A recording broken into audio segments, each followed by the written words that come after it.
Hello and welcome to jam cam YouTube channel and पढ़ रहे IIT jam. तो हम डिस्कस कर रहे थे previous year questions of CSR net exam and हमने जो टॉपिक स्टार्ट किया हुआ दैट इज कोऑर्डिनेशन केमिस्ट्री। तो कोऑर्डिनेशन केमिस्ट्री के 3 पार्ट हम डिस्कस कर चुके हैं। तो ये हमारा 4th नंबर पार्ट होगा। इसमें हम डिस्कस करेंगे दिसंबर 15 से लेके एंड जून 14, दिसंबर 15 से लेके और जून 14 तक के लगभग 30 क्वेश्चंस हम इस वीडियो में डिस्कस करने जा रहे हैं। लगभग 30 क्वेश्चन हम इस वीडियो में डिस्कस करने जा रहे हैं। अगर आपने पहले के 3 पार्ट नहीं देखे हैं तो उनको आप जरूर देख लीजिएगा। वीडियो के डिस्क्रिप्शन में लिंक प्रोवाइड कर दिया जाएगा इन तीनों पार्ट का। तो इनमें मैंने आपका जो लास्ट एग्जाम हुआ था सीएसआर नेट का, जो कि नवंबर 2022 में हुआ था, उससे लेके दिसंबर 2000 आपका जो जून 2016 आप बोलो उस तक के सारे क्वेश्चंस को मैंने वहां पे सोल्व करवाया है। तो चलिए पार्ट नंबर 4 की स्टार्टिंग करते हैं। और अगर आप हमारे साथ जुड़ना चाहते हैं, एक तो हमारी ऐप डाउनलोड कर सकते हैं प्ले स्टोर से, जिसका नाम है पढ़ रहे आईआईटी जैम। यहाँ पे फ्यूचर में आपको क्लासेस देखने को मिलेंगी सीएसआर नेट और गेट के लिए। और टेलीग्राम पे भी हमसे आप जुड़ सकते हैं, जो कि सीएसआर नेट या गेट की प्रिपरेशन कर रहे हैं। तो उसके लिए आपको सर्च करना है CSIR कैम, या फिर आपको वीडियो के डिस्क्रिप्शन में भी लिंक मिल जाएगा हमारे टेलीग्राम चैनल का। तो चलिए भाई अब से हम स्टार्ट करते हैं। तो सबसे पहला क्वेश्चन हम देखते हैं दिसंबर 15 में। तो यहाँ पे आपसे पूछा गया है the oxidising power of this. तो यहाँ पे आपसे ऑक्सीडाइजिंग पावर पूछी जा रही है। तो देखा जाए स्टूडेंट, यहाँ पे एक चीज हमें कॉमन नजर आ रही है कि यहाँ पे क्रोमियम भी +6 ऑक्सीडेशन स्टेट में है, Mn भी आपका +6 ऑक्सीडेशन स्टेट में है एंड आयरन भी +6 ऑक्सीडेशन स्टेट में। अगर देखो, एक तो फैक्टर ये हो सकता है कि ऑक्सीडेशन नंबर, देखिए काफी जगह आपको ऐसा कुछ देखने को मिल सकता है जहां पे ऑक्सीडेशन नंबर अलग होगी। तो अगर ऑक्सीडेशन नंबर अलग हो तो oxidising power is directly proportional to oxidation state oxidation number. पहला पॉइंट आप ये नोट कर लीजिए। क्यों? देखिए जिसकी ऑक्सीडेशन स्टेट ज्यादा होगी वो ज्यादा इलेक्ट्रोनेगेटिव होगा। अगर वो ज्यादा इलेक्ट्रोनेगेटिव होगा तो वो अच्छे से इलेक्ट्रॉन को गेन करेगा। अगर वो अच्छे से इलेक्ट्रॉन को गेन करेगा तो उसका खुद का रिडक्शन होगा, तो वो किसी दूसरे को अच्छे से ऑक्सीडाइज करवाएगा। बट यहाँ पे अगर आप देखेंगे, इसमें यहाँ तो ऑक्सीडेशन स्टेट तो सेम है, लेकिन हमें पता है भी जब भी हम लेफ्ट टू राइट जाते हैं किसी भी पीरियड में तो आपका इलेक्ट्रोनेगेटिविटी इंक्रीज करती है। तो यहाँ पे Fe+6, या फिर आप इसको ना डी इलेक्ट्रॉन के पॉइंट ऑफ व्यू से भी सोच सकते हैं कि यहाँ पे अगर आप बात करेंगे +6 है तो यहाँ पे डी इलेक्ट्रॉन ज्यादा होंगे, यहाँ पे डी इलेक्ट्रॉन कम होंगे, यहाँ पे आपका डी इलेक्ट्रॉन और कम होंगे। तो यानी कि दूसरा पॉइंट ये है कि जो आपका ऑक्सीडाइजिंग पावर है that is directly proportional to number of D electron. अगर ऑक्सीडेशन स्टेट सेम हो तो जितने ज्यादा डी इलेक्ट्रॉन होंगे उतनी ज्यादा क्या रही होगी वहां पे आपका इलेक्ट्रोनेगेटिविटी, और जितनी ज्यादा इलेक्ट्रोनेगेटिविटी रही होगी उतने अच्छे से इनका रिडक्शन होगा, उतने अच्छे से इलेक्ट्रॉन को गेन करेंगे। और जितने अच्छे से ये इलेक्ट्रॉन को गेन करेंगे यानी कि आराम से रिडक्शन होगा। अगर इनका खुद का रिडक्शन होगा तो ये किसी दूसरे को अच्छे से ऑक्सीडाइज करवाएंगे, ये किसी दूसरे को अच्छे से ऑक्सीडाइज करवाएंगे। इसलिए ऑक्सीडाइजिंग पावर की बात की जाए तो FeO4 की सबसे ज्यादा होगी एंड उसके बाद MnO4 2 नेगेटिव की होगी और सबसे कम आपका यहाँ पे CrO4 2 नेगेटिव। सो इस क्वेश्चन का जो करेक्ट आंसर आएगा that is option number first. ठीक है स्टूडेंट्स, तो इस क्वेश्चन का करेक्ट आंसर आएगा ऑप्शन नंबर फर्स्ट। होप कि यहां से आपको क्लियर हो गई होगी कहानी। नेक्स्ट क्वेश्चन की बात करते हैं। Using crystal field theory identify from the flowing complex ion so same effective magnetic moment. Spin only वाली पूछ रहा है कि कहां पे spin only magnetic moment same है। तो आप सभी को पता है कि हमारा जो स्पिन ओनली मैग्नेटिक मोमेंट का फॉर्मूला होता है that is equal to √n into n+2। और n का मीनिंग यहाँ पे क्या होता है? नंबर ऑफ अनपेयर्ड इलेक्ट्रॉन से। तो कहीं पे अगर अनपेयर्ड इलेक्ट्रॉन सेम है इसका मतलब क्या रहा होगा? उनकी मैग्नेटिक मोमेंट भी सेम रही होगी। तो यहाँ पे ये कोबाल्ट +3 है और कोबाल्ट +3 का मतलब होता है D6। फ्लोरीन यहाँ पे वीक फील्ड लिगेंड है, इसलिए यहाँ पे आपको कितने अनपेयर्ड इलेक्ट्रॉन नजर आएंगे? 4 अनपेयर्ड इलेक्ट्रॉन। तो इसके अंदर 4 अनपेयर्ड इलेक्ट्रॉन है। IR आपको नजर आ रहा है, तो IR में यहाँ पे अगर आप देखोगे कौन रहे ईरान, ये भी है तो D6 but this is low spin. क्यों? क्योंकि आपका जो 4D और 5D सीरीज की मेटल्स होती हैं उनकी फील्ड स्ट्रेंथ ज्यादा हो जाती है तो वो लो स्पिन होते हैं। अगर ये लो स्पिन हो गया तो T2G में 6 और यहाँ पे कोई भी अनपेयर्ड इलेक्ट्रॉन नहीं होगा, 0 अनपेयर्ड इलेक्ट्रॉन। इसी प्रकार अगर आप Fe की बात करेंगे तो ये D6 होगा, वाटर वीक फील्ड लिगेंड, इसलिए हाई स्पिन होगा। अगर ये हाई स्पिन हो तो यहाँ पे 4 अनपेयर्ड इलेक्ट्रॉन आपको देखने को मिलेंगे। तो एक तो ए और एक सी, इन दोनों की जो मैग्नेटिक मोमेंट होगी वो इक्वल होगी। यही आपसे क्वेश्चन में पूछा था। सो इस क्वेश्चन का करेक्ट आंसर आ जाएगा ऑप्शन नंबर 3। इस क्वेश्चन का करेक्ट आंसर आ जाएगा ऑप्शन नंबर 3। होप कि आपको क्लियर हो गया होगा। नेक्स्ट क्वेश्चन यहां पे देखिए, the correct statement about manganese and oxygen bond length in this. अब हमें यह पता है कि यह होता है हमारा D5 और वाटर वीक फील्ड लिगेंड, इसलिए होता है हाई स्पिन। तो ये आपका इसके अंदर नो जेटीडी, कोई जेटीडी नहीं होती। क्यों? क्योंकि T2G भी सिमेट्रिकल होता है और EG भी सिमेट्रिकल। अगर ये आपका कोई जेटीडी नहीं है तो सारी की सारी बॉन्ड लेंथ कैसी मिलेगी? आपका इक्वल। तो D5 हाई स्पिन, कोई जेटीडी नहीं है। अगर जेटीडी नहीं है तो सारी की सारी बॉन्ड लेंथ कैसी होगी? इक्वल। ये एक परफेक्ट ऑक्टाहेड्रल रहा होगा। अगर ये आपका परफेक्ट ऑक्टाहेड्रल है तो फिर इसकी जो ज्योमेट्री है वो जो यहाँ पे सारी बॉन्ड लेंथ वो इक्वल होगी। First is the correct answer. Yes, इस क्वेश्चन को ध्यान से देखिएगा स्टूडेंट, दिसंबर 15 का ही है। Identify the complex ion in the sequential order when ferroin is used as an indicator in the titration of iron 2 with potassium dichromate। तो भाई potassium dichromate की अगर आप बात करोगे, this is your K2Cr2O7, K2Cr2O7। तो यहाँ पे अगर आप देखेंगे क्रोमियम का अपनी maximum oxidation state that is +6 में है। अगर वो +6 में है तो इसका खुद का रिडक्शन होगा। इसका क्या होगा? रिडक्शन, क्योंकि इसका ऑक्सीडेशन अब पॉसिबल नहीं है। अगर इसका रिडक्शन होगा तो ये किसी दूसरे को ऑक्सीडाइज करेगा। तो यहाँ पे देखिए ये तो +3 से +2 में जा रहा है, ये पॉसिबल नहीं होगा, है ना। ये +2 से आयरन +2 से +3 में जा रहा है, ये पॉसिबिलिटी हो सकती है कि ऑक्सीडेशन हो जाए। रिडक्शन यहाँ पे नहीं होगा इन दोनों कॉम्प्लेक्स का। तो ये देखा जाता है। इस पेयर को भी हटा दो। जब रिडॉक्स पेयर की बात करते हैं, इसका कलर जब ये +2 ऑक्सीडेशन स्टेट में तो अलग कलर होता है, और जब ये +3 ऑक्सीडेशन स्टेट में चला जाता है तो अलग कलर होता है। तो पहली बात तो यहां से क्लियर होती है कि इसका रिडक्शन होगा तो दूसरे का ऑक्सीडेशन होगा। तो दो ऑप्शन हमने एलिमिनेट कर दिए थे। इन दोनों में अगर आप देखोगे, इन्होंने बोला कि रिडॉक्स टाइट्रेशन में इंडिकेटर के तौर पे यूज करना है, तो कोई ना कोई चीज चेंज होनी चाहिए। तो यहाँ पे कलर का चेंज देखने को मिलता है। जब वो +2 ऑक्सीडेशन स्टेट में होता है तो अलग कलर होता है, और +3 में होता है तो अलग कलर होता है। सो इस क्वेश्चन का करेक्ट आंसर आएगा ऑप्शन नंबर फर्स्ट। चलिए भाई नेक्स्ट आगे क्वेश्चन पे चलते हैं। यस, ये क्वेश्चन देखिएगा, और ऐसे क्वेश्चन मैं आपको पहले भी करवा चुका हूं। ये कह रहे हैं MnO4 negative deep purple in colour, जबकि ये वाला जो कॉम्प्लेक्स है ये कलरलेस होता है। तो बताइए ऐसा क्यों होता है? देखिए यहां पे अगर आप बात करेंगे मैग्नीज मन तक रे, तो जैसे जैसे आप नीचे जाते हैं वैसे वैसे आपका जो एनर्जी गैप है वो बढ़ता है। एनर्जी गैप बढ़ता है यहाँ पे। Mn के केस में यहाँ पे ये देखिए, ये सारे क्या शो करते हैं? LMCT, ligand to metal charge transfer show करते हैं, LMCT। तो यहाँ पे सबसे ज्यादा जो लिगेंड और मेटल के बीच में जो डिफरेंस होता है एनर्जी का, वो Re के केस में होता है। क्योंकि आपको पता है 3D से ज्यादा फील्ड स्ट्रेंथ 4D मेटल की होती है और 4D से ज्यादा 5D सीरीज की। तो यहाँ पे ये जो LMCT एनर्जी होती है ना, ये आपका UV रीजन में लाई करती है, वो विजिबल रीजन में लाई ही नहीं करती है, इतनी ज्यादा हो जाती है। इसीलिए ये आपका कलरलेस शो होता है। तो ये कह रहा है कि this is due to greater energy required. तो यहां DD ट्रांजिशन नहीं होता, इन दोनों केस में LMCT होता है, ligand to metal charge transfer. ठीक है। उसके बाद ये कह रहा है कि charge transfer from oxygen to Re compared में क्या ज्यादा है? ग्रेटर वर्ड यूज हुआ था, तो बिल्कुल सही बात है, यही बता रहा था मैं आपको। ऑक्सीजन और Re के बीच में जो चार्ज ट्रांसफर होना है उसके वहां पे ग्रेटर एनर्जी है, फील्ड स्ट्रेंथ बहुत ज्यादा हो जाती है 5D सीरीज की। इसलिए अगर ये गैप बहुत ज्यादा होगा तो ये देखा गया कि यूवी रीजन में लाई करता, विजिबल में लाई नहीं करता है। इसको हटा देंगे, ये करेक्ट आंसर नहीं होगा। इस क्वेश्चन का करेक्ट ऑप्शन होगा करेक्ट आंसर 3, ऑप्शन नंबर 3। ठीक है। नेक्स्ट क्वेश्चन देखिएगा, ये आपका ऑप्टिकल आइसोमर आइसोमेरिज्म टॉपिक से है। तो बताइए कि इनमें से कौन से कॉम्प्लेक्सेस कायरल होंगे? कायरल, तो ये वाला जो कॉम्प्लेक्स है भाई बिल्कुल ये कायरल होगा। अगर आप इसकी मिरर इमेज लेते हैं, ये कोबाल्ट हो गया, यहाँ पे ये ऑक्सीजन डोनर होते हैं, 2 यहाँ पे दिखा दिए मैंने इसी प्रकार से, 2 यहाँ पे दिखा दिए मैंने इस प्रकार से, और 2 यहाँ पे दिखा दिए। जब आप इसकी मिरर इमेज लेते हैं तो इसकी मिरर इमेज आती है नॉन सुपर इम्पोजिबल। इसकी जो मिरर इमेज आएगी that is non super imposable. तो इसीलिए ये दोनों कैसे रहे होंगे भाई? आपका ये आपका कायरल मॉलिक्यूल रहा होगा। कैसा रहा होगा? ये वाला आपका कायरल मॉलिक्यूल रहा होगा।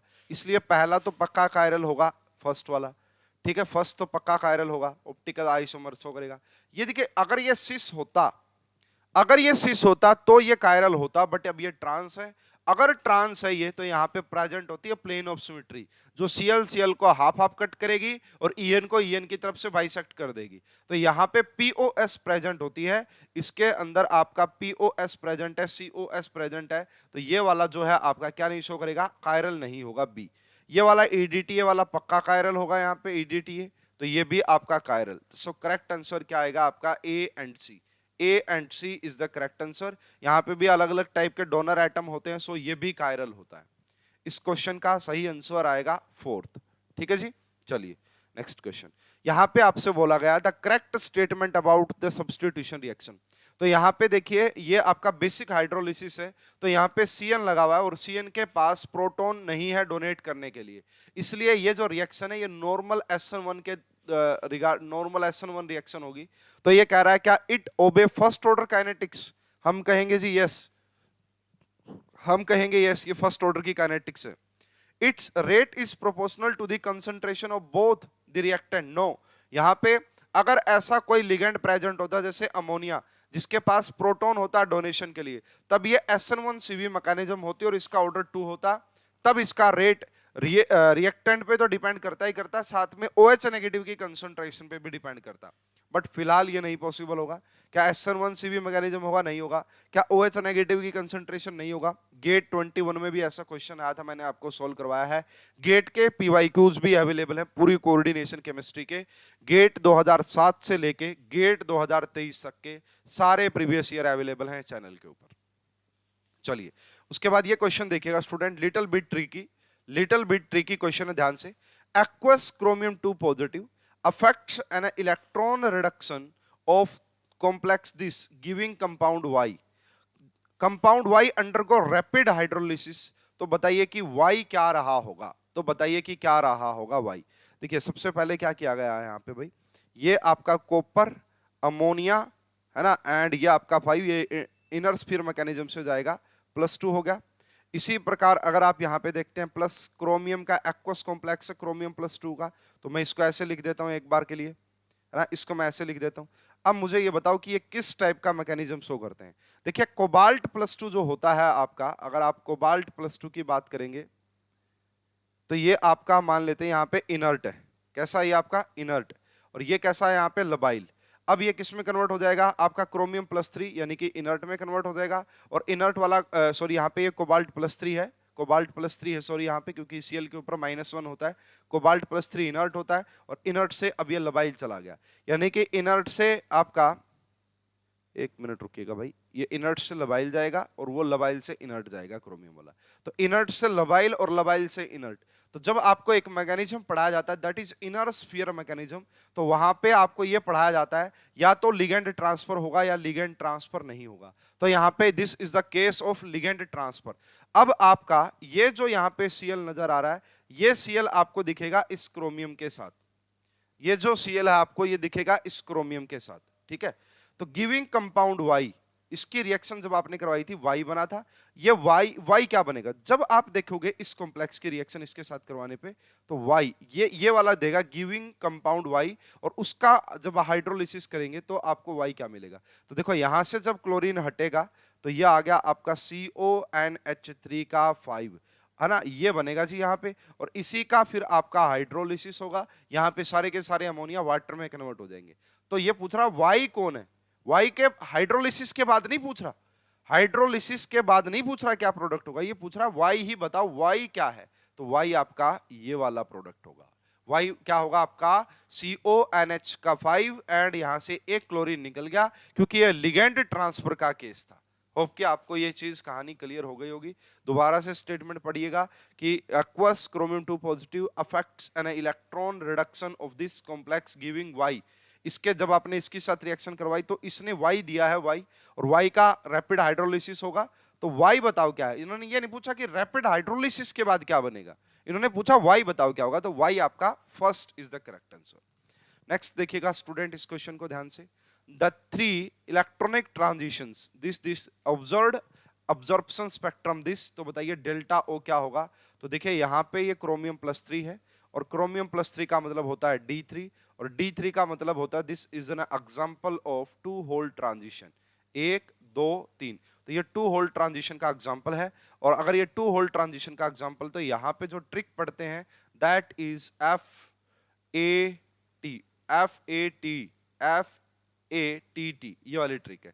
तो यहाँ पे जो आप देखते हैं कौन कौन से ट्रांजिशंस कहाँ कहाँ से दिख रहे हैं आपको, तो सबसे पहले यहाँ पे कौन होता है आपका, तो 4A2G यहाँ पे होता है सबसे नीचे। उसके बाद यहाँ पे कौन होता है, यहाँ पे आपका 4T2G होता है ना, ये F वाला। यहाँ पे कौन होता है आपका 4T1G होता है F वाला, और सबसे ऊपर कौन होता है आपका 4T1G होता है P वाला, ये रहा। तो यहाँ पे अगर आप ट्रांजिशंस देखेंगे, सबसे पहला ट्रांजिशंस आपको कौन सा नजर आएगा, 4A2G से आपका T2G वाला नजर आएगा।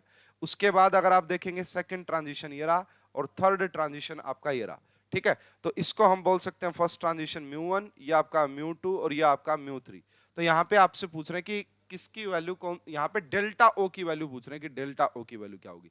तो यहाँ पे ऐसे ध्यान रखिएगा, जब 2 होल ट्रांजिशन के केस की बात करते हैं तो यहाँ पे जो डेल्टा ओ होता है वो फर्स्ट ट्रांजिशन के इक्वल होता है, फर्स्ट ट्रांजिशन के इक्वल होता है डेल्टा ओ। तो यहाँ पे जो फर्स्ट ट्रांजिशन है वो कितना है आपका 14,900 सेंटीमीटर इनवर्स, तो इसीलिए 14,900। अब यहाँ पे देखो 2 वैल्यू आ गई, अब वेरीफाई करना तो कौन सा होगा 4A2G से लेके, है ना, कौन सा होगा 4A2G से लेके एंड आपका 4T2G, यानी कि सेकंड हमारा इस क्वेश्चन का करेक्ट आंसर होगा। ध्यान रखने वाली बात क्या है, जब भी आपके पास कुछ ऐसा सिस्टम हो तो जो आपका फर्स्ट ट्रांजिशन होता है उसी की डेल्टा ओ की वैल्यू होती है, अगर वो 2 होल ट्रांजिशन का केस है तो। हालांकि एक में अलग भी बनता है, वो डिफरेंट है, वो डिफरेंट केस है, तो ये आपको समझाया जाता है, एक्सप्लेन किया जाता है जब आपको पढ़ाते हैं कोऑर्डिनेशन, ठीक है। नेक्स्ट क्वेश्चन भाई, अब हमारे 15 के क्वेश्चन स्टार्ट हो गए हैं, जून 15 के question. The transition metal phosphine complexes, the back bonding involved the donation of the electron from। वैसे तो आप इसको ऑर्गेनोमेटालिक से भी लिंक कर सकते हैं। होता क्या भाई, ये जो PR3 आपको नजर आ रहा है, ये सबसे पहले क्या करता है, मेटल को सिग्मा बॉन्ड के थ्रू डोनेशन देता है, सिग्मा बॉन्ड के थ्रू डोनेशन देता है। अब मेटल के पास वैकेंट डी ऑर्बिटल होते हैं, और इसके पास क्या होता है, यहाँ पे आपका एम्प्टी पाई स्टार होगा भाई, इस केस में क्या होता है एम्प्टी पाई स्टार होता है। तो ये मेटल अपने डी से इसको इलेक्ट्रॉन देता है एम्प्टी पाई स्टार को, ठीक है, एम्प्टी पाई स्टार को, तो इसी को बैक डोनेशन बोल देते हैं। तो मेटल T2G से देगा, बिल्कुल सही बात है, मेटल अपने T2G से देता है, ठीक है। उसके बाद क्या वो P में देगा, P में डी ऑर्बिटल नहीं, क्या वो पाई स्टार में देता, नहीं, तो वो सिग्मा स्टार में देता है इसके केस में, ठीक है। फोस्फीन के केस की अगर आप बात करेंगे तो वो आपका सिग्मा स्टार में डोनेशन देता है। इस क्वेश्चन का करेक्ट आंसर है फर्स्ट, याद रखना पड़ेगा, ज्यादा कुछ समझाने का है नहीं। नेक्स्ट क्वेश्चन की बात करते हैं स्टूडेंट, ये जून 15 का ही क्वेश्चन है, पूछ रहे हैं कि किनमें जॉन टेलर डिस्टोर्शन होगा, JTD। तो यहाँ पे देखिए सबसे पहले ये है आपका क्रोमियम +2 एंड यहाँ पे Cn लगा हुआ है, यानी कि आपका क्रोमियम +2 होता है D4, और ये D4 लो स्पिन बनेगा, चाहे D4 हाई स्पिन हो चाहे D4 लो स्पिन हो, दोनों ही JTD शो करते हैं।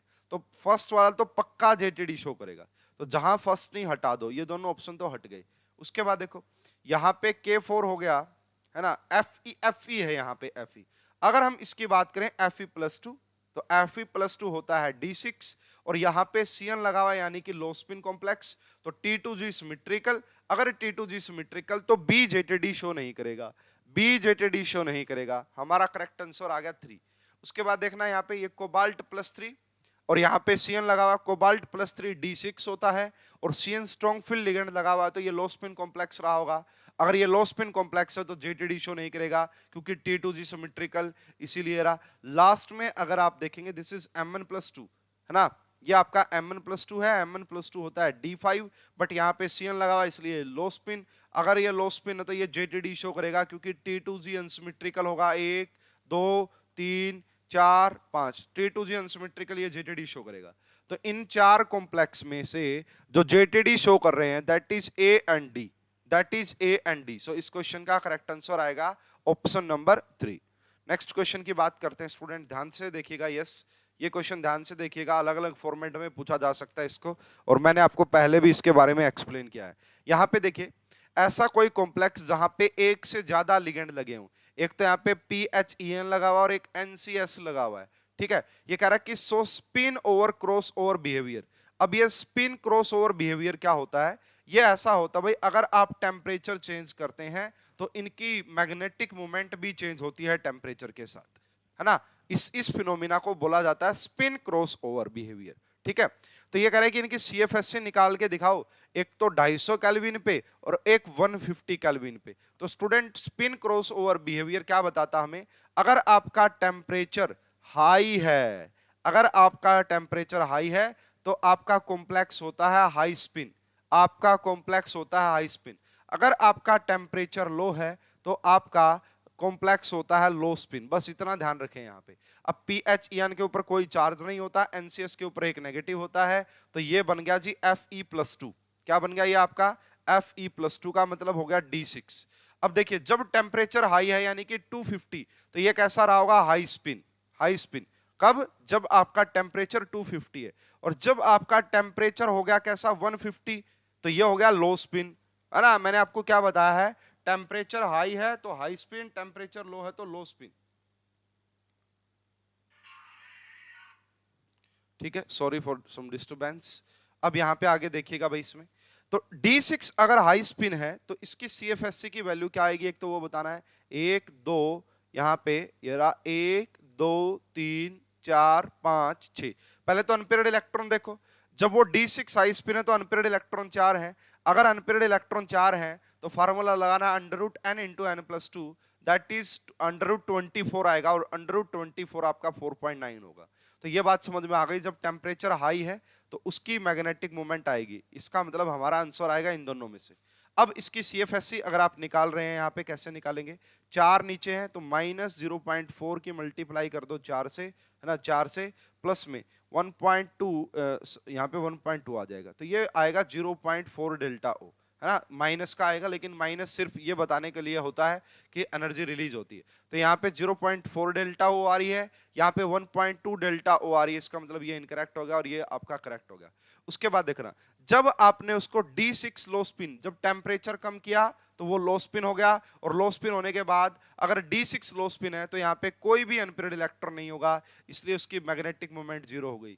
6 के 6 इलेक्ट्रॉन T2g में है, इसलिए आपने यहाँ पे मल्टीप्लाई की होगी -0.4 डेल्टा O की 6 से, तो यहाँ पे ये 2.4 डेल्टा O आ जाएगा। सो इस क्वेश्चन का करेक्ट आंसर आएगा ऑप्शन नंबर फर्स्ट। सो इस क्वेश्चन का करेक्ट आंसर आएगा ऑप्शन नंबर फर्स्ट, ठीक है जी। चलिए next question is related to trans effect, और इसके लिए मैंने भाई जबरदस्त ट्रिक बता रखी है आपको। गेट का जब PYQ करवाया था वहां पे भी बताई थी, अभी दोबारा से रिपीट कर देता हूं।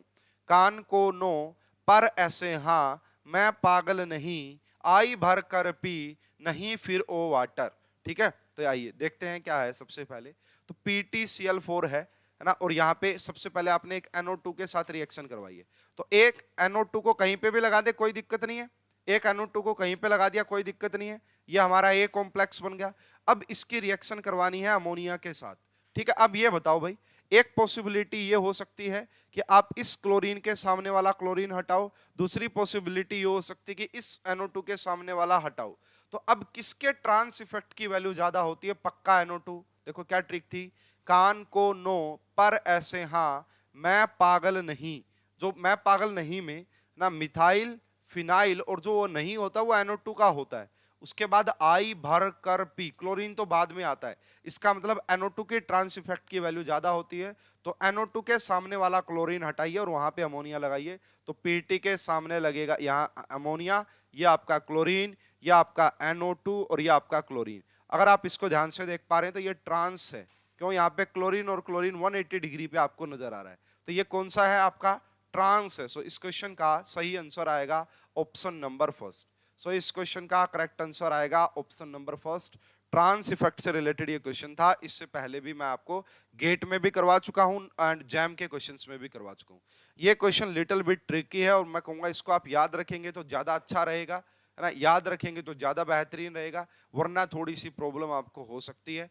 The number of stereo isomer trans COCl2 tri ethyl tetramine, तो this is your tetradentate ligand. ये कैसा होता है आपका? टेट्राडेंटेंट लिगेंड होता है। ठीक है। अगर मान लीजिए ये वाइड एंटेंट लिगेंड होता और 2 नंबर होते, फिर ट्रांस जो है ऑप्टिकल एक्टिव तो होता नहीं, वो अकेला ये एक आइसोमर होता। बट ये ट्रांस पूछ रहे हैं और ये पूछ रहे, तो यहाँ पे 3 आएगा भाई। इनको बना के दिखाना थोड़ा सा मुश्किल है, इनको बना के दिखाना थोड़ा सा मुश्किल है, लेकिन आप ध्यान रखिएगा कि 3 आएगा, यहाँ पे 3 आइसोमर्स आपको देखने को मिलेंगे, ठीक है। देखो ये क्लोरीन और क्लोरीन तो आपको यहाँ पे रखना ही रखना है। उसके बाद जो ये पूरा मॉलिक्यूल है ना, ये टेट्राडेंटेंट है, 4 डोनेशन देगा, ये 4 डोनेशन देगा। तो यहाँ पे फिर हम हाइड्रोजन को देखेंगे, नाइट्रोजन की पोजीशन को देखेंगे। उस हिसाब से जब आप बना के देखते हैं तो यहाँ पे आपको 3 स्टीरियो आइसोमर नजर आएंगे, तब आपको यहाँ पे 3 स्टीरियो आइसोमर नजर आएंगे। तो इसको मैं ये कहूंगा भाई, देखो बना के दिखाना थोड़ा सा मुश्किल हो जाता है, यहाँ पे किसी बुक में अगर आपको रेफरेंस मिले से वहां से देख लीजिएगा। But correct answer is your 3, correct answer क्या आ जाएगा 3। नेक्स्ट क्वेश्चन की तरफ बढ़ते हैं स्टूडेंट। एक्वस MnH2O का 2 पॉजिटिव, ये पेल पिंक कलर का होता है, बताओ ऐसा क्यों होता है। पहली बात तो देखिए, ये है आपका D5 हाई स्पिन। अगर ये D5 हाई स्पिन है, पहली बात तो जो ऑक्टाहेड्रल कॉम्प्लेक्स होते हैं वो लेपोरेटे तो फोरबिडन होते ही होते हैं, साथ में सिर्फ ये एक ऐसी कॉन्फ़िगरेशन है D5 हाई स्पिन की जो आपका स्पिन भी फोरबिडन होती है, जो आपका स्पिन भी फोरबिडन होती है, इसीलिए ये वाले वेरी लेस इंटेंस की कैटेगरी में आता है, ठीक है। तो ये कह रहे हैं disallowed transition by spin selection rule. तो स्पिन सिलेक्शन रूल के द्वारा ये क्या होता है, डिसअलाउड होता है, फोरबिडन होता है, सही बात है। क्या यहाँ पे चार्ज ट्रांसफर ट्रांजिशंस देखने को मिलता है, बिल्कुल भी नहीं। चार्ज ट्रांसफर आपको वहां पे देखने को मिलता है जो लेपोरेटे भी अलाउड हो एंड जो स्पिन भी अलाउड हो। तो ये देख लो, मैंने 2 हिंट आपको दे दिए हैं कि डी आंसर हो नहीं सकता, हटा दिया जी। उसके बाद मैंने बोला बी आंसर पक्का होगा, ये हटा दिया जी। अब आंसर आएगा ए या फिर आपका सी। उसके बाद देखते हैं यहाँ पे, फिर भी हम मान लेते हैं भाई, देखिए अगर इसको हम D5 हाई स्पिन का केस मान के चलते हैं, 1 2 3 1 2 3 4 5, अब ये किसका केस बनेगा, ये बनेगा 2 होल ट्रांजिशन का केस। किसका, 2 होल ट्रांजिशन का केस बनेगा। अगर ये 2 होल ट्रांजिशन का केस बनेगा तो यहाँ होता है FATT। तो यहाँ पे जो ग्राउंड स्टेट टर्म आएगी ना, दैट इज आपका A1G। क्या आएगी, आपका A1G ग्राउंड स्टेट टर्म आएगी। ये आपका यहाँ पे 6, देखो 5 अनपेयर्ड इलेक्ट्रॉन है। देखो इसमें आप स्पिन मल्टीप्लिसिटी भी देख सकते थे, यहाँ पे 6 दिख रही है और यहाँ पे 2 दिख रही है। अनपेयर्ड इलेक्ट्रॉन कितने हैं, अगर ये D5 हाई स्पिन है तो 5। अगर 5 अनपेयर्ड इलेक्ट्रॉन तो स्पिन क्वांटम नंबर रहा होगा 5/2 एंड स्पिन मल्टीप्लिसिटी क्या होती है, that is 2 times of S plus में 1। तो यहाँ से भी अगर आप स्पिन मल्टीप्लिसिटी देख रहे हैं दैट इज 6, तो आपकी स्पिन मल्टीप्लिसिटी क्या आएगी 6, 2 नहीं आएगी। इस पॉइंट ऑफ व्यू से भी देखते, सो इस क्वेश्चन का करेक्ट आंसर आएगा ए, एंड बिल्कुल इस क्वेश्चन का करेक्ट आंसर आपका option number A and B दोनों करेक्ट है, सी और डी इनकरेक्ट है, ठीक है। नेक्स्ट आगे बात करते हैं student, yes base hydrolysis of this. अब यहाँ पे अमोनिया प्रेजेंट है, अगर अमोनिया प्रेजेंट है तो इसके पास प्रोटॉन अवेलेबल होता है डोनेट करने को। ये कह रहा है कि ये ओवरऑल सेकंड ऑर्डर की रिएक्शन है, जी हमें पता है, लेकिन ये आपका फर्स्ट ऑर्डर की रिएक्शन है। क्यों फर्स्ट ऑर्डर की रिएक्शन है, क्योंकि यहाँ पे कोई ऐसा लिगेंड प्रेजेंट नहीं है जो प्रोटॉन को डोनेट कर सके। The rate depend in the both case slowly solely in on the concentration of cobalt complex this। तो यहाँ पे देखिए presence of ionizable proton in this but not in this, इस वजह से ये सेकंड ऑर्डर की होती है। ये वाली शो करती है SN1CB मैकेनिज्म और ये वाली शो करती है आपका SN1 मैकेनिज्म, ठीक है। क्या पहले वाला कॉम्प्लेक्स ही SN1 मैकेनिज्म शो करेगा, हम कहेंगे यस। बट ये पूछ रहा रीजन बताओ, ऐसा है ना, rate depend in the both cases on the concentration of cobalt complex, this is made due to presence of ionizable. अगर इस क्वेश्चन को ध्यान से देखें, आयनाइजेबल ठीक है, ये वाला तो भाई SN1CB शो करता ही नहीं है, दोनों SN1CB शो करते नहीं है। तो ये वाला जो है आपका ये SN1CB मैकेनिज्म सिर्फ इस केस में होगा। तो ये स्टेटमेंट भी बिल्कुल करेक्ट है, ये स्टेटमेंट भी बिल्कुल यहाँ पे हमें क्या नजर आ रही है, करेक्ट नजर आ रही है, SN1CB मैकेनिज्म इन दिस, ठीक है।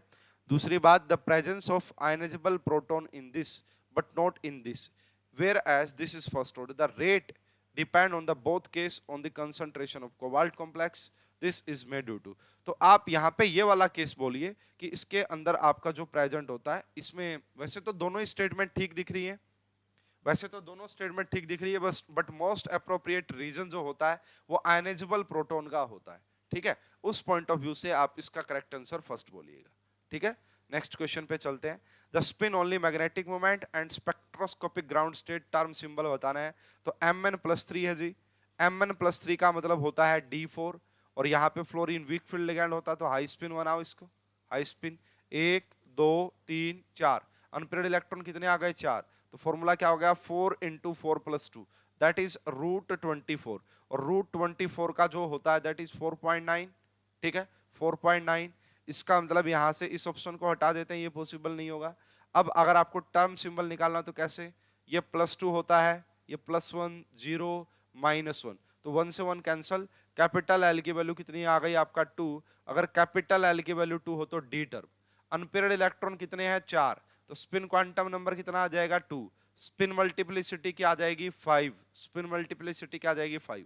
तो ये क्या आ गया हमारा ग्राउंड स्टेट टर्म सिंबल, जो कि आपका ऑप्शन नंबर ए में नजर आ रहा है, जो कि आपका ऑप्शन नंबर ए में नजर आ रहा है। सो होप कि आपको यहाँ पे क्लियरिटी मिल गई होगी। इस क्वेश्चन का करेक्ट आंसर आएगा option number first. Next question, the spin only and spin plus orbital magnetic moment बताओ इस कॉम्प्लेक्स के लिए। तो स्पिन ओनली निकालना तो मेरे हिसाब से बहुत ज्यादा आसान होता है। यहाँ पे ये क्रोमियम+3 है, अगर क्रोमियम+3 है तो D3, अगर ये D3 है तो अनपेयर्ड इलेक्ट्रॉन आएंगे 3, अगर ये 3 अनपेयर्ड इलेक्ट्रॉन तो फॉर्मूला होता है n × n+2, यानी कि ये आपका √15, तो ये आएगा 3.87, 3.87। तो 3.87 यहाँ पे भी नजर आ रहा है, 3.87 यहाँ पे भी नजर आ रहा है। सो इसको भी हटा देते हैं, ये दोनों तो पॉसिबल नहीं होंगे स्पिन ओनली में। तो ये स्पिन ओनली निकालने का तो ये फॉर्मूला था। अगर आपको निकालना हो μs+l मैग्नेटिक मोमेंट, ठीक है, तो वो कैसे निकाली जाती है, उसके लिए फॉर्मूला होता है √n × n+2 तो होता ही होता है आपका, साथ में यहाँ पे होता है l × l+1, l × l+1, ठीक है। अब ये तो हमें पता है कि कितनी वैल्यू आ जाएगी आपका 15 आ जाएगी, प्लस में अब यहाँ पे हमें l × l की वैल्यू निकालनी है। तो l कैसे निकलेगा यहाँ पे, अगर आपका यहाँ पे क्रोमियम के अंदर 3 है, 1 2 और 3, यहाँ पे +2 होता है, यहाँ पे +1 और यहाँ पे 0, तो l की वैल्यू कितनी हो गई यहाँ पे 3, ठीक है। तो 3 इंटू में 3 + 1 करोगे 4, यानी कि आएगा 12। इन दोनों को जब आप देखोगे तो ये कितना आ जाएगा आपका 27। तो देखो रूट अगर आपके पास हो जाता 25 तो 5 आना था, अब ये 5 से थोड़ा सा ज्यादा आएगा, 6 तो नहीं आएगा ना, 6 से ज्यादा का मतलब होगा 36 से ज्यादा आना, बट यहाँ पे ये 36 से ज्यादा तो नहीं है। तो यहाँ पे जो मैग्नेटिक मोमेंट आएगी μ+l that is 5.20, 5.2 is the correct answer. क्या आएगी 5.2 इज द करेक्ट आंसर। तो option first is the correct answer. Next question देखिएगा स्टूडेंट, यस इसको ध्यान से देखिएगा इस कॉम्प्लेक्स को, ऐसा क्वेश्चन ये 2-3 बार पूछा है। NiBr2 react with this complex in CS2, तो हमें एक रेड कलर का कंपाउंड मिला। ऑन स्टैंडिंग रूम टेम्परेचर वो ग्रीन कलर का हो गया, और टू गिव कंपाउंड बी में कन्वर्ट हो गया, सेम फॉर्मूला रहा उसका। अब ये कह रहा है कि ए की मैग्नेटिक मोमेंट है 0 थी और बी की मैग्नेटिक मोमेंट है इतनी, तो बताओ ए और बी के अराउंड क्या ज्योमेट्री रही होगी, ए और बी के अराउंड। पहली बात तो ये देखिए जो भी कॉम्प्लेक्स ये बनेगा ये तो न्यूट्रल है, तो यहाँ पे आएगा निकल+2, निकल+2। तो ये कह रहे हैं भाई इस यहाँ से पहले तो ए कॉम्प्लेक्स बना है जो कि रेड कलर का था, और रूम टेम्परेचर पे वो टर्न हो गया बी में जो कि ग्रीन कलर का हो गया। अब ये कह रहा है कि इसकी मैग्नेटिक मोमेंट है 0 और इसकी मैग्नेटिक मोमेंट है 3.2, इसका मतलब ये कि यहाँ पे 3 अनपेयर्ड इलेक्ट्रॉन रहे होंगे। तो आप बताओ किसके रिस्पेक्ट में ज्योमेट्री क्या रही होगी। देखिए स्टूडेंट, अगर ये निकल+2 है, अगर ये निकल+2 है तो D8।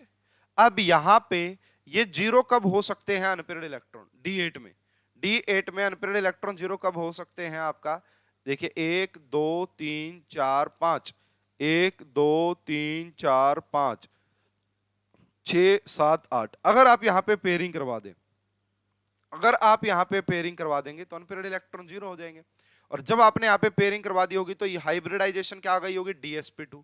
अगर हाइब्रिडाइजेशन DsP2 आ गई होगी तो ए की ज्योमेट्री क्या रही होगी आपका स्क्वायर प्लेनर, ए की ज्योमेट्री क्या रही होगी आपका स्क्वायर प्लेनर। समझ पा रहे हैं मेरी बात को, समझ पा रहे हैं, यस। तो ये कहानी यहाँ पे आपको देखने को मिलेगी कि ये स्क्वायर प्लेनर हो जाएगा। अब जब आपने इसकी मैग्नेटिक मोमेंट 3.2 समथिंग हो गई, तो ये देखिए अब इसका मतलब क्या कि यहाँ पेयरिंग मत करवाओ, आप यहाँ पे पेयरिंग मत करवाओ, 1 2 3 4 और 5, 1 2 3 4 5 6 7 और 8।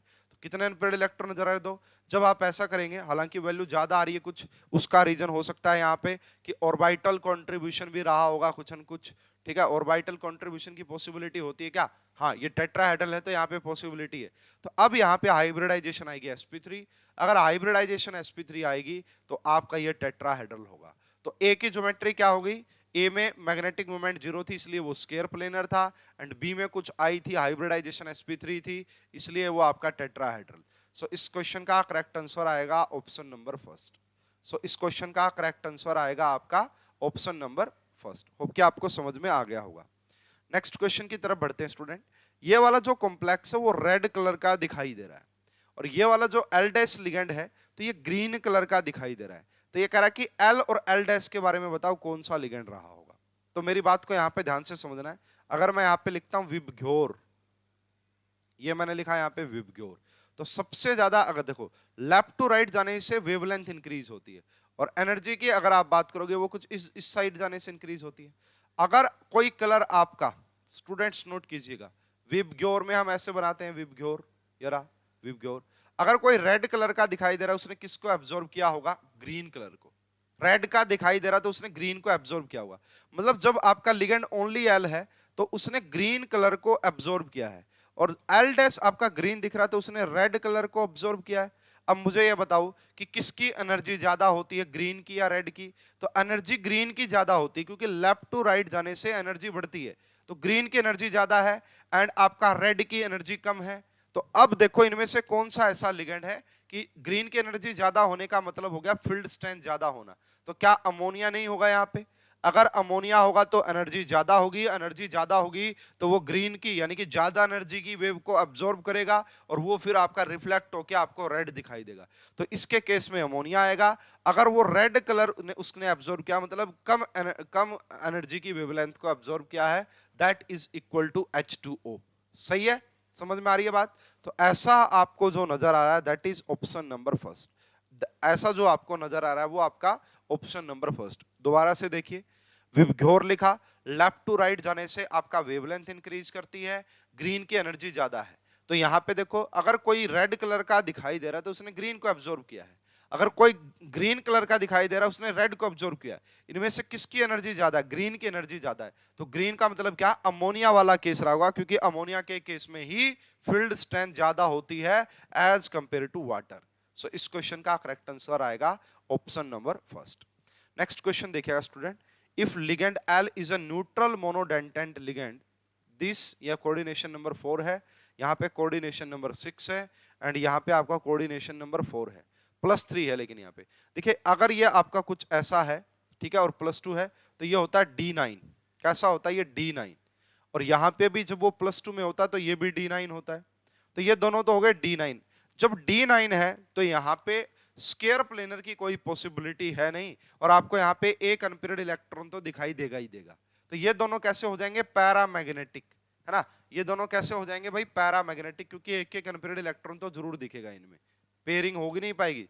देखो ये रहा इलेक्ट्रॉनिक कॉन्फ़िगरेशन के पॉइंट ऑफ व्यू से 1 2 3 4 और 5, 1 2 3 4 5 6 7 8 9। अब यहाँ पे देखो इसको हम किसी के साथ पेयर अप नहीं करवा सकते हैं, तो Ag जब +2 है तो D9 होता है, ठीक है। तो ये दोनों में एक एक अनपेयर्ड इलेक्ट्रॉन तो होगा, तो पहला भी पैरामैग्नेटिक दूसरा भी पैरामैग्नेटिक। क्या तीसरा डायामैग्नेटिक होगा? यस। यहाँ पे Ag+3 है, Ag+3 का मतलब D8। और यहाँ पे देखिए ये सारे जो मेटल्स होती हैं आपका 4D सीरीज की, ये स्ट्रॉन्ग फील्ड, यहाँ पे सारे लिगेंड स्ट्रॉन्ग फील्ड के तौर पे काम करेंगे। 1 2 3 4 5 6 7 और 8। अब यहाँ पे पेयरिंग करवा दो। जैसे आप पेयरिंग करवा देंगे आपको यहाँ पे दिखेगा 0 अनपेयर्ड इलेक्ट्रॉन। कैसे? कितने अनपेयर्ड इलेक्ट्रॉन दिखेंगे? 0। अगर 0 अनपेयर्ड इलेक्ट्रॉन तो फिर ये क्या हो जाएगा आपका? डायामैग्नेटिक। क्या हो जाएगा? डायामैग्नेटिक। तो first is the correct answer for this question. Next question की तरफ बढ़ते हैं स्टूडेंट। इन bis डाइमिथाइल ग्लाइक्सोमेटो निकल 2 द नंबर ऑफ निकल नाइट्रोजन। तो देखिएगा भाई यहाँ पे क्या होता है कहानी ये इस लिगेंड की।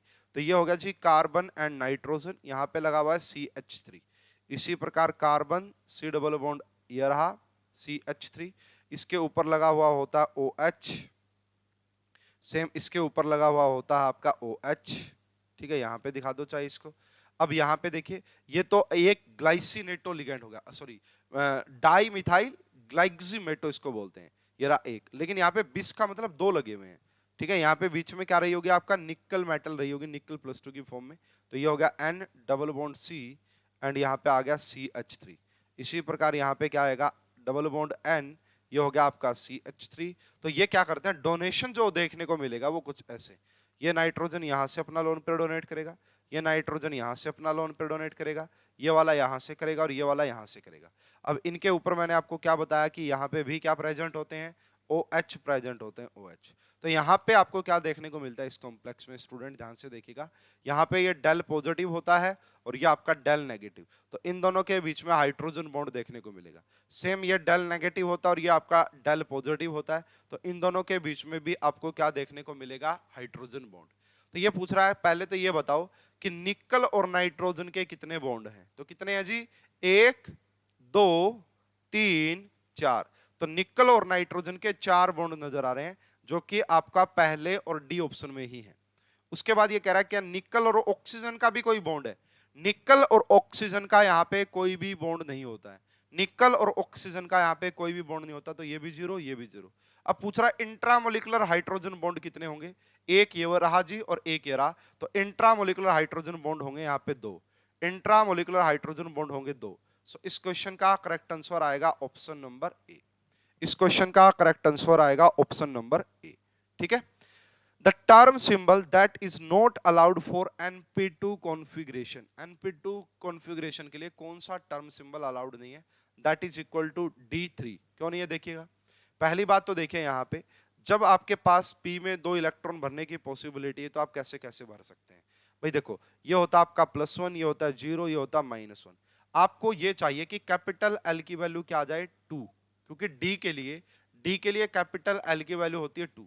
उसके बाद स्पिन मल्टीप्लिसिटी 3 कब आई होगी, स्पिन मल्टीप्लिसिटी 3 कब आई होगी, जब आपका स्पिन क्वांटम नंबर 1 रहा होगा, यानी कि दोनों सेम स्पिन के हों। अब जब आप यहाँ पे देखो, यहाँ पे आपने एक इलेक्ट्रॉन भर दिया, ठीक है, और दूसरा इलेक्ट्रॉन आप सेम स्पिन का भर नहीं पाएंगे, दूसरा इलेक्ट्रॉन आप सेम स्पिन का भर नहीं पाएंगे, यहाँ पे ये अवोलेशन हो जाएगा हमारा। तो इसीलिए देखो या तो भाई आप क्या करो, अगर या तो L में 2 इलेक्ट्रॉन नहीं आएंगे, देखो इनमें से एक पॉसिबिलिटी हो सकती है, या तो आपका L2 आ जाएगा, ठीक है। L2 कैसे आ जाएगा, जब आपने ऐसे भर दिए दोनों को, जब L2 आ रहा है तो आपका स्पिन मल्टीप्लिसिटी कितनी देखने को मिलेगी 1, ठीक है। या फिर आप चाहते हो कि भाई स्पिन मल्टीप्लिसिटी 3 हो तो आपका फिर L2 नहीं आएगा, इसलिए आपका जो D3 टर्म है वो पॉसिबल नहीं होती है। मैं आपको सारी पॉसिबल बता देता हूं, देखिए एक होती है 1s, एक होती है 1p, एक होती है 1d, इसी प्रकार 3s होती है, 3p होती है और 3d। ये पॉसिबल मतलब क्या है, इनमें ये सारी टोटल पॉसिबल है, इतनी टर्म पॉसिबल हो सकती है P2 के लिए। तो इसमें अगर आप बात करेंगे कौन सी पॉसिबल, ये पॉसिबल नहीं होती है, ये होती है, ये पॉसिबल नहीं होती है, ये होती है, ये पॉसिबल नहीं होती है, होती है। तो 1s होती है जी, 3p होती है जी एंड 1d होती है, but 3d 1p and 3s ये पॉसिबल नहीं होती है। इस क्वेश्चन का करेक्ट आंसर आ जाएगा आपका ऑप्शन नंबर डी। चलिए नेक्स्ट क्वेश्चन पे चलते हैं स्टूडेंट। यहां पे बोला गया द रिएक्शन, ध्यान से देखिएगा, लिटिल बिट ट्रिकी क्वेश्चन है, ध्यान से देखना है। The reaction of this complex with this occurs in inner sphere mechanism, the rate of reaction is determined by dissociation of the successor complex is due to. पहली बात ये समझिए आप, यहाँ पे क्रोमियम, ये देखो ये Ru है, जब भी आपका मेटल 4d या 5d सीरीज के हो वो इनर्ट होंगे हमेशा, ऑक्सीडेशन स्टेट का कोई लेना देना नहीं, वो इनर्ट होते हैं, इनर्ट। क्रोमियम +2 D4 है, ये लबाइल है। जब आपने क्रोमियम +2 को क्रोमियम +3 में कन्वर्ट कर दिया होगा तो वो देखो इनर्ट वाला इनर्ट ही रहेगा, क्यों, क्योंकि मेटल तो Ru ही है ना, इनर्ट वाला इनर्ट ही रहेगा क्योंकि मेटल तो Ru ही है। लेकिन ये जो लबाइल है अब ये आपका इनर्ट हो जाएगा, तो इनर्ट इनर्ट में रहा, लबाइल भी इनर्ट में हो गया, तो ये विदाउट लिगेंड ट्रांसफर, यहाँ पे ये इनर स्फीयर मैकेनिज्म से जरूर जाएगी, लेकिन यहाँ पे आपको कोई भी लिगेंड ट्रांसफर देखने को नहीं मिलता है। तो ये कह रहा है भाई बताओ ऐसा क्यों होता है, यहाँ पे रेट जो डिटरमाइन किया जाता है वो सक्सेसर कॉम्प्लेक्स इसी के द्वारा डिटरमाइन किया जाता है। तो यहाँ पे बताइए क्या होगा। पहली बात तो ये कह रहा है कि inert rubidium ruthenium ruthenium bridged to inert chromium. तो भाई देखो यहां पे अगर हम बात करें, देखो जब जो सक्सेसर कॉम्प्लेक्स जो बना है वो क्या बनेगा, यहाँ पे रुथेनियम इनर्ट ही है एंड क्रोमियम भी इनर्ट हो गया। जो कॉम्प्लेक्स बनेगा ना आपका ब्रीजिंग जो कॉम्प्लेक्स है बनेगा, वो दोनों इनर्ट इनर्ट की कहानी आ रही है। सो इस क्वेश्चन का अगर आप करेक्ट आंसर देखेंगे that is option number first, inert ruthenium bridged to inert chromium centre आएगा। क्यों, ये भले ही यहाँ पे लबाइल है लेकिन जब वो कॉम्प्लेक्स बनेगा यहाँ पे ब्रीजिंग के बाद, ये ब्रीजिंग लिगेंड इसके थ्रू जो कॉम्प्लेक्स बनेगा, अब ये भी आपका कैसा हो जाएगा, आपका क्रोमियम +2 से क्रोमियम +3 जो कि इनर्ट में आएगा। सो इस क्वेश्चन का करेक्ट आंसर आएगा ऑप्शन नंबर फर्स्ट। ठीक है जी। Next question, consider the second order rate constant from the outer sphere electron transfer. इसके लिए रेट कांस्टेंट ओनली 4 है और जब आपने PHEN लगा दिया, पाई एक्सेप्टर लिगेंड लगा दिया, तो रेट आपका बहुत ज्यादा हो गया। तो पूछ रहे हैं ऐसा क्यों होता है। ठीक है, तो पहली बात तो ये कि जो PHEN होता है वो पाई एक्सेप्टर लिगेंड होता है, ये बात बिल्कुल सही है। क्या वो पाई डोनर होता है, नहीं होता है। चार्ज ट्रांसफर कॉम्प्लेक्स का कोई रोल यहाँ पे होता नहीं है। यहाँ पे रीजन आएगा आंसर का first, PHEN is a pi acceptor ligand that allows mixing of electron donor and acceptor orbital that enhance the rate of electron transfer। ये बिल्कुल सही है भाई। जहां पे भी आपको पाई एक्सेप्टर लिगेंड देखने को मिल जाए वहां पे आपको पाई टू पाई स्टार ट्रांजिशंस देखने को मिलते हैं, ट्रांसफर देखने को मिलता है, और इसका रेट होता है सबसे फास्टेस्ट, इसका रेट होता है सबसे फास्टेस्ट। ठीक है, सो इसलिए इस क्वेश्चन का करेक्ट आंसर आया है ऑप्शन नंबर फर्स्ट। ठीक है, नेक्स्ट क्वेश्चन की तरफ बढ़ते हैं स्टूडेंट। अ मिक्सचर इसका 1 मोल लिया है, इसका लिगेंड का, इसके 2 मोल लिए हैं, इसके साथ रिएक्शन करवाई है, स्क्वायर प्लेनर कॉम्प्लेक्स ए मिला है, identify the correct pairs of donor atom trans to each other in the complex A from. पहली बात तो ये देखो कि कॉम्प्लेक्स बनेगा क्या, तो ये है जी आपकी पीडी मेटल। ठीक है, उसके बाद ये वाला आपका एक ही मोल लगे हुए इसके, तो यहाँ पे आप लगा के देखो ये फॉस्फोरस हो गया, इस फोरस के ऊपर 2 पीएच लगे हुए हैं। ठीक है, उसके बाद 1 2 3 कार्बन, 1 2 3 कार्बन हो गए, और इसके ऊपर यहाँ पे क्या लगा हुआ है, नाइट्रोजन लगा हुआ है, और नाइट्रोजन के ऊपर 2 मिथाइल लगे हुए हैं। उसके बाद यहाँ पे लगा हुआ है SCN एंड, या इसी को आप C ये वाला बना सकते हैं। तो जब आप यहाँ पे देखेंगे इसके ऊपर क्या आएंगे, 2 मोल, एक होता है NCS का मोल और एक यहाँ पे आपको आएगा SCN का मोल, ये 2 देखने को मिलेंगे। ये यहां से डोनेशन दे रहा है और ये आपका यहां से डोनेशन दे रहा है। तो ये कह रहा है कि भाई बताओ कौन एक दूसरे के ट्रांस पे आता है। तो आप देखिए फास्फोरस के सामने जो ट्रांस पे दिख रहा है that is nitrogen, and sulphur के सामने जो ट्रांस पे दिख रहा है दैट इज आपका नाइट्रोजन। तो यहाँ पे देखेंगे P और फास्फोरस और नाइट्रोजन एक दूसरे के ट्रांस पे हैं, नाइट्रोजन और सल्फर एक दूसरे के ट्रांस पे हैं। इस क्वेश्चन का जो करेक्ट आंसर है दैट इज ए। इसमें कुछ ज्यादा हम एक्सप्लेन कर नहीं सकते हैं भाई, इसमें कुछ ज्यादा हम एक्सप्लेन कर नहीं पाएंगे। बस ये बात ध्यान रखिएगा कि इस फास्फोरस के सामने ये जो सल्फर वाला है ये ट्रांस पे नहीं आता है। ठीक है, क्योंकि सल्फर का जो ऑर्बिटल होता है उसका साइज छोटा होता है, तो फास्फोरस और सल्फर को हम आमने सामने नहीं रखते हैं। ठीक है, ये चीज आप थोड़ा सा ध्यान रख सकते हैं। फिर भी मैं कहूंगा ऐसा क्वेश्चन अगर आपने पहले पढ़ रखा है तो ये आप इसको अटेम्प्ट कर पाएंगे, वरना थोड़ा सा मुश्किल इसको हो जाता है अटेम्प्ट करने में। उसके बाद देखिएगा वेनेडियम है, 2 एब्जॉर्प्शन बैंड मिल रहे हैं, तो बताइए कौन सा किसके लिए आ रहा है। तो वेनेडियम 3 पॉजिटिव की जब हम बात करते हैं इसका मतलब हो गया D2, और D2 का मतलब होता है 2 इलेक्ट्रॉनिक ट्रांजिशन, और इसके लिए ट्रिक होती है FTTA, फट्टा। क्या ट्रिक होती है जी, फट्टा। ठीक है, तो अगर यहाँ पे देखें सबसे नीचे कौन होता है, ये होता है आपका T1G F वाला। उसके बाद कौन होता है, T2G होता है, T2G। उसके बाद कौन होता है आपका A2G, और सबसे ऊपर कौन होता है आपका T1GP वाला, T1GP वाला। ठीक है, तो यहाँ पे आपसे बोला गया है कि एक तो ये वाली पीक नजर आ रही है, मान लो भाई एक ये नजर आ रही है और एक आपका ये नजर आ रही है। यहाँ पे 2 बैंड दिखा रखे, कोई दिक्कत नहीं, कोई प्रॉब्लम नहीं है। एक ये रहा जी आपका और एक आपका ये रहा, तो आपको बताना कि कौन सा कहाँ रहा होगा, कौन सा कहाँ रहा होगा। तो देखो एक ये कह रहा है कि T1G F से लेके एंड T2G F, क्या ये हो सकता है, पहली पॉसिबिलिटी तो ये दिखा रहे हैं यहाँ पे। और दूसरी देखो यहाँ पे जो बैंड की एनर्जी है ये बेसिकली एनर्जी के टर्म में दिखाया गया सेंटीमीटर इनवर्स है, तो यहाँ पे अगर आप देखेंगे ज्यादा है। अगर ज्यादा किसके केस में रही होगी, कम, सबसे कम किसके केस में, T1G F से लेके T2G में सबसे कम रही होगी, तो 17,800 आई होगी इस केस के लिए। उसके बाद 25,000 किसके लिए आई होगी, इससे सबसे ज्यादा वाली इसके लिए आई होगी। क्या यहाँ पे इसकी पॉसिबिलिटी हो सकती थी पी की? नहीं, ये तो सबसे ज्यादा आता बैंड ये आपका इस प्रकार से ए टू जी वाले के तो आएंगे ही नहीं, ए टू जी नीचे यहाँ पे होता नहीं है, ए टू जी नीचे यहाँ पे होता नहीं है। सो इस क्वेश्चन का करेक्ट आंसर आ जाएगा ऑप्शन नंबर फर्स्ट। ये हमारा भाई आज की क्लास का लास्ट क्वेश्चन है। Identify the correct statement about this. तो ये जो है ना, ये निकल 8 है और निकल 8 होता है T2G6 एंड EG2, यानी कि सिमेट्रिकल। अगर ये सिमेट्रिकल है तो नो JTD, नो JTD, तो यहाँ पे आपको कोई जोन टेलर डिस्टोर्शन देखने को नहीं मिलता इसके अंदर। वहीं पे अगर आप बात करते हैं copper +2, that is D9, D9 का मतलब होता है T2G6 एंड EG3। अगर EG3 है, EG अनसिमेट्रिकल है, तो यहाँ पे JTD तो होगा ही होगा, और उस JTD में आपको देखने को मिलता है Z आउट, टेट्रागोनली इलोंगेशन, टेट्रागोनली इलोंगेशन या फिर एक्सियली इलोंगेशन भी बोलते हैं। तो ये कह रहा है क्या इन दोनों में सारे निकल और कॉपर ऑक्सीजन बॉन्ड इक्वल होंगे? नहीं होंगे। क्या यहाँ पे इक्वेटोरियल वाले इक्वल होंगे? नहीं होंगे। All nickel bond, nickel oxygen bond length are equal, बिल्कुल सही बात है। लेकिन कॉपर में इक्वेटोरियल शॉर्टर होते हैं, एक्सियल लॉन्गर होते हैं, बिल्कुल सही है, यही आएगा, यही आएगा भाई। ये इसको हटा दीजिए यहाँ पे।